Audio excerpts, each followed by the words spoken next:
Back again. Hey, Aaron, repeat customer here. A couple questions. You mentioned in Poor Richard's retirement that for humans it is unnatural to retire, even stop working, and that is part of our psyche. To not working, we have no purpose or agency. We are designed via evolution to constantly solve problems. Ergo, we now have no problems to solve, so all we have is the spare time that is available. With no problems to solve, we not, I'm reading how it's written, been able to relax or be comfortable. You often mention that after college, you now have trouble winding down and that you can't. You say others can turn off while you can't. How do you get around this? The best I've theorized is to try and unplug for about half the day and become slothish. I think sloven is the word you're looking for as well. But you spelled slothish, which is, that works. Have you found a solution to this? No. No. You often see old baby boomers stress and work and never can really sit down, just relax with their children. I know you don't/won't have any, but bear with me here. Unrelated to topic, what is your advice on retaining old age mental stability in old age? If these are not too invasive questions, have you came up with any ideas during your life? I recently had a man in Ohio who got mild dementia who is vet. I read it like it's written. Who was in the Army and a retired cop for 25 years. His kids take care of me. He can barely manage. That scares me. Yeah, that's why I have the Smith & Wesson plan. If I find out I got Alzheimer's, it's like, well, okay, when do I really lose it? Like, am I just going to forget my keys for the next couple of years? I can live with that. But if I'm like, who are you? I want the sentience ability to put a fucking bullet in my head and not bother. I've had loved ones die of Alzheimer's, and no. Fate worse than death. No, absolutely not. All right, so let's go to this. You often mention that after college you now have trouble winding down and that you can't. You say that others can turn off while you can. How do you get around this? I don't get around it. I fail miserably. Booze was incredibly helpful because it forces you to calm down. Now, a lot of people take benzos, but that's drugs again. There's no intellectual philosophy or meditation to go through. And you're using the wrong guy. My experiences are not that of your average person that can't calm down. The reason I went through college, I don't want to say it was traumatic, but it was traumatic. I didn't have enough food. I was sleep deprived, and it was such a horrific 3.5 year experience that it has affected me in a warped way. So I eat very fast. People are like, oh, stop eating like a Neanderthal. I'm like, no, I have to eat fast. Matter of fact, why the fuck are you eating salt? I'm very impatient because every second counted back then. I can't stand others. I can't stand lines. Normal stuff. I'm not talking long lines or conformities. Like, yeah, we'll wait 45 minutes to eat at the Cheesecake Factory. I'm not talking about that, but there is no turning that off. And I've tried. And booze did help. It would chill you the fuck out. You'd be calm. You'd be relaxed. But once you sober up, or not even sober, the booze goes away. You're like,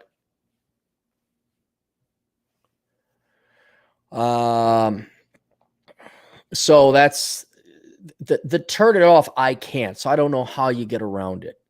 And I think one of the things that people, regardless of what experience you had, I think one thing that you have to realize is whether you can turn it off. Like if you try to sit down and relax, like you take a full day off, at least it's just my experience, and all you can do is feel guilty and agitated that you're not doing something. Now, there's been times where I have been able to sit down for a day. There's been times where I have been able to, I was in Jamaica for a week. Well, you're on an island and there ain't no internet. Like, okay, so kind of maybe controlling your factors and environment, like you don't have the ability. So then that forgives you. So there's a lot of guilt. There's a lot of shame. Like I'm not doing the best. I should be doing something else. That's one way to do it. So you change your environment. Like I cannot wait to get rid of my smartphone. I want a flip phone. I have a flip phone right here. Can't wait to use this. But I need a smartphone for work. But the large is aside from controlling environment and all that, is acknowledge whether or not you can turn it off. If you can't turn it off without having to resort to such extreme versions or avenues of booze and benzos and drugs, maybe it's a permanent part of who you are, and that's not going to change. So instead of banging your head against the wall, it's just like, all right, well, maybe you're like this super highly productive person. Maybe you have to constantly be productive. And so it's going to be a much easier solution to go and find something to do, be it work, hobbies, whatever. Because the premise, the given, the assumption, the fact is that you're not going to turn off. And then aside from whatever, I don't know, what would you call it, psychobiological history, however you've been conditioned by your environment, there's also psychological, philosophical value to wanting to constantly go and not being able to turn off. Like, why would you waste a day? I mean, that's logically what I look at it is, why are you people lying around doing nothing? How can you watch TV? Like, there's occasionally a good show. I get it. But why the F are you watching TV? How are you playing that dumbass game on your phone of all things? This free shitty game you got on Google Play. What are you doing? And if you're not wasting time, you're always making every second count. You're always doing something productive. You will not waste your life. That's one great thing about the cancer scare, if you could say there's such a thing, is I'm like, well, for the years I was on this planet, I didn't waste any time. I kicked a lot of ass. I literally lived the life of 10 men, 10 average American. Well, nowadays, average American men, probably 100, probably 1,000. Because what do you guys accomplish aside from watching TVs and video games and jerking off to your porn? So there is a benefit there. And if you can't turn it off, you should go and do it. And this is, I think, what a lot of boomers, but all of us are going to face when we're old and retired. You're going to have to do something.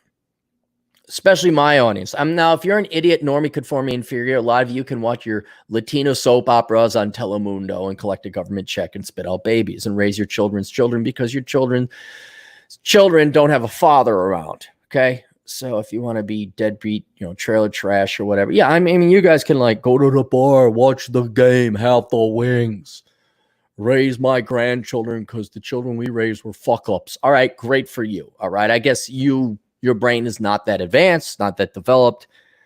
I don't even know why you're alive because it's like you're not doing anything. I really wanted, like, wow. I mean, like, you could literally go away and nothing would matter. I mean, it's day in, day out. But for those of you that are probably a little bit more type A and you're like, well, we're here, we might as well make a count. There's no getting around it. I don't think there's a way to turn it off. I think you just have to accept that as part of who you are and capitalize off of it. Because the quote, it's not happiness, but the most content I am is when I'm doing amazing production in progress. And then the end of the day, I'm like, I did everything I possibly could. I don't have any guilt. Now I can go home and go to bed. Now I can maybe watch an episode of Magnum PI. Look at it. It's not how much money did I make, but look, in this amount of time, I made this much money, so we can now live and afford things. I can afford to retire. I can afford to take this leisure.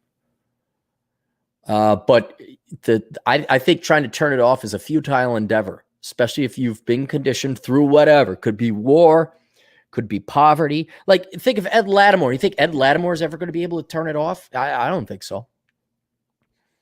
So that's my solution. How you get around this, I best theorize, is to try and unplug for about half a day and become slavish. You really got to reprogram yourself. And do you want to spend the literal years it's going to take you to unprogram yourself? The other thing is crippling fear that if you give up that strength, which it is a strength, you'll never be able to get it back. And then you're back to like where you were, like, the third or fourth grade, just watching TV and eating chips or whatever. Have you found a solution to this? Yes, accept it. I often see old baby boomer stress and work can never really sit down, just relax with their children. I know you won't have anything, but bear with me here. Yeah, I think, especially by the time you're retired, you're not reprogramming your mind. You're not reprogramming anything. You got to get hobbies. You got to get out. I know several boomers, they tried to retire. They couldn't. In part because their wives drove them nuts. They just wanted to go back to work. You're going to need to work or at least have some serious hobbies. You can see that over in Vegas, the old time guys, every time 6 a.m. over at the coffee shop, there they are. Then they all leave by about 7:30 and they go run their errands and everything, but they're usually off in the golf course or they're working on a car or something. You just, it's cool when you're a little kid, like, oh yeah, I just want to eat sugar and ride my bike and play video games all the time. Everything will lose its novelty. And so you have to figure out what to do next. And as an older adult, you have the wisdom, like, well, the sun's setting on my life here. What I might want to do something that counts. And so there's nothing better than work. It gives you something to do, gives you people to pick on, although that's quickly ending because you can't be funny at work and you can't, new rookie kid comes in, you can't sing baby face because that would be ageist, and all the Gen Zers have very fragile vaginas, including the men. So you can't do that. But the solution is not to fight it, I guess. That's who you are. It'd be like being a tall guy and saying, oh, I want to be short, or short guy, I want to be tall. It doesn't work. Some people, they can get by in 4 hours sleep. Like if I don't drink or do any kind of, drugs or anything like that, and I just go and get some good exercise, I could get by in 4 or 5 hours. Other people are like, man, I want to sleep in more. It's like, no, your body is not programmed. It's too late for that shit. You need to go out and go do something. So the solution is to embrace it, capitalize off of it, and not torture yourself anymore, forcing yourself to relax. The other thing is not to go so far, so fast all the time you die of a stroke. And that's where I have real hard. Like yesterday, I really didn't do much of anything. I did a podcast. I paid some bills. And it was a very productive day. I earned my keep, but then I just sat outside and enjoyed the rain. And after like 15 minutes, you're already like,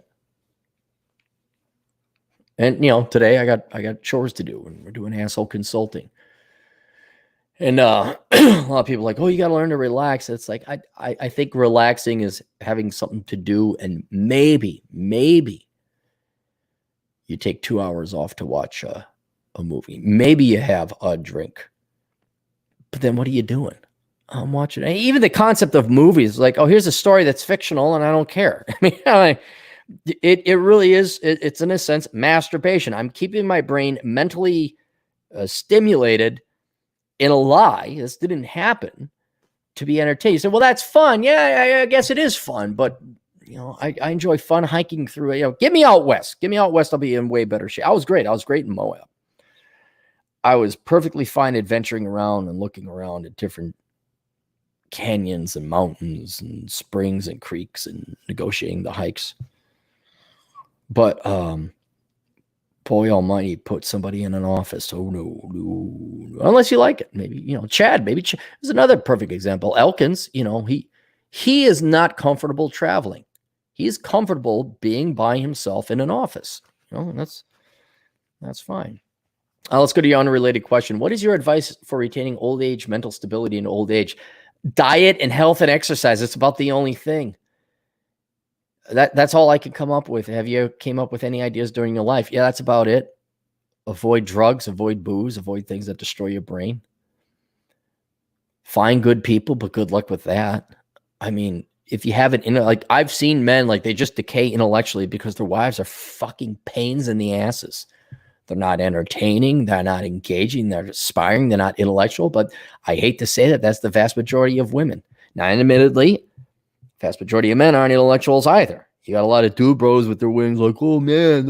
I mean, they're not going to have an, but for, again, our audience, God, find a smart chick. Find a witty, smart chick. And good luck finding one because they'll keep you sharp. But then there's other women that just nag the ever-living fuck out of you. I know one guy who ended up getting a stroke and just, I think his wife drove him to it because she's just this fucking nag. Got fat. There's no reason to live. And without, don't get a fat wife. There you go. Find a hot woman who's in. That's all you guys have to do. Just find a hot woman who's incredibly witty and funny and charming and keeps up with you intellectually. Just do that. There you go. There's a solution. How did Hugh Hefner live so long? I don't know. He's getting laid. Hot wives saves lives. I'll tell you that. Hot wives do save lives. But I have to diet. I don't want to. You should love me for me.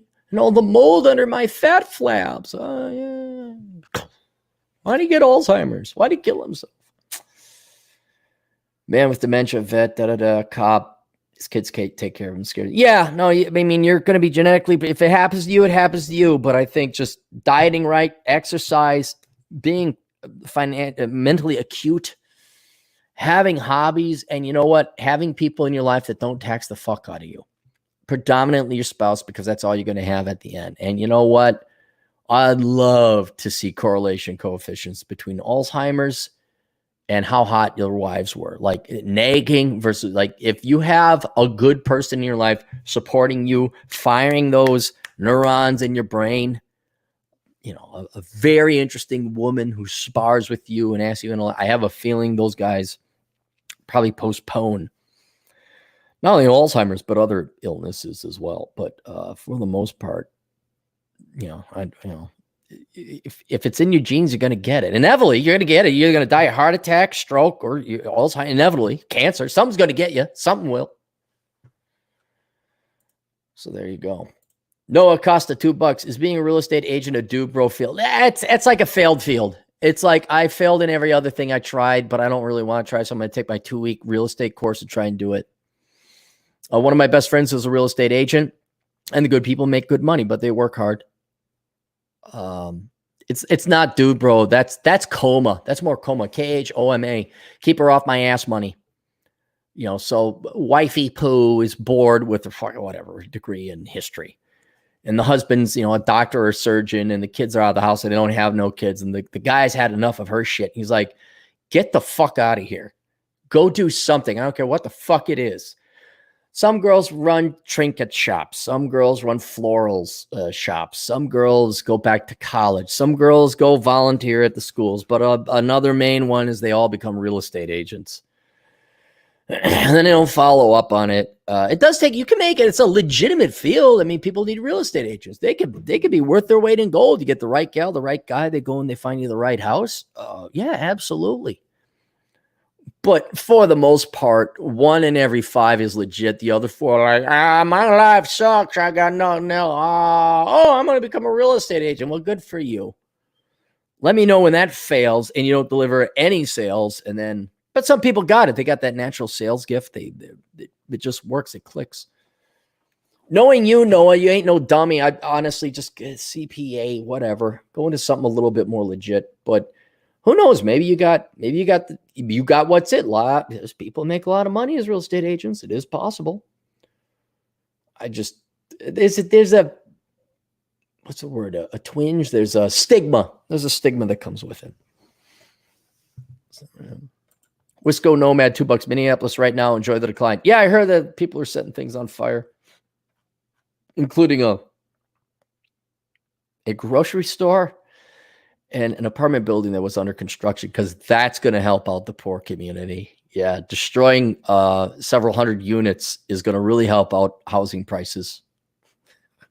And just the grocer. You're setting the grocer on fire? What the fuck? Look, the guy's going to go to jail, okay? Based on the evidence I've seen. I could be wrong. They're going to do a full investigation. That's why you pay taxes. Well, not South Minneapolis or North Minneapolis.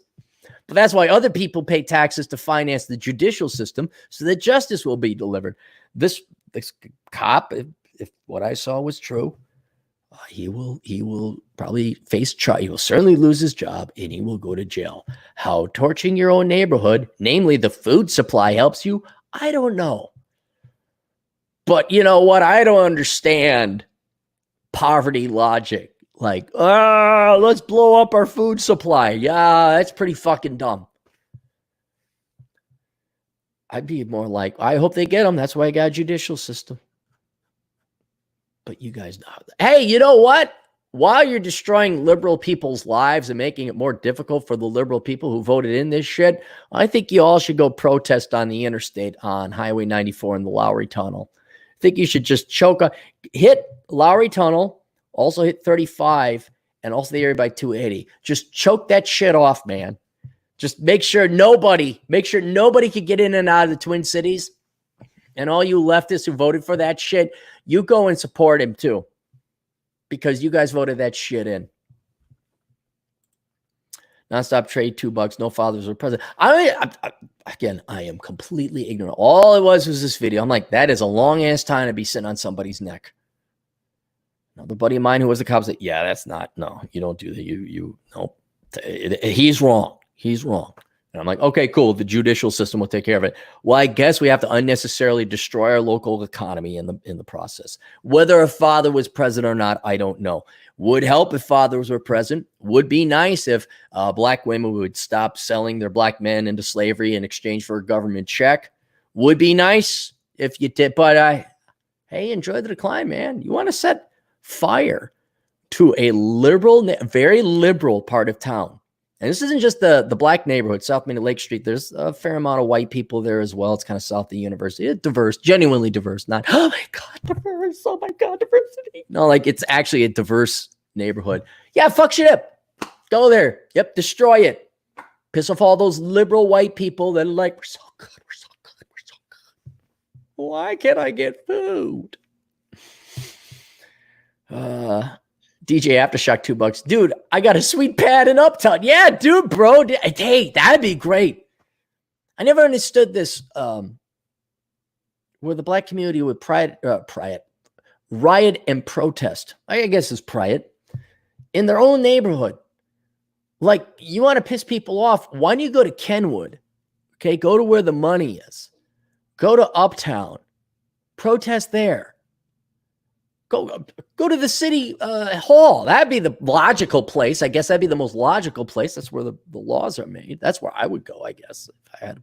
But I wouldn't protest. It's a waste of time. There is a judicial system. You pay taxes. It's going to be taken care of. And the fuckwits, the perennial fuckwits that are still alive, Al Sharpton and Jesse Jackson, they're going to come in and make it all better now. Those self-declared assholes. Jesus, when do they die of old age? Get the fuck. There's two boomers we could do without. All right, that's it. Questions, answers, assholeconsulting.com. We'll see you guys later. Toodles.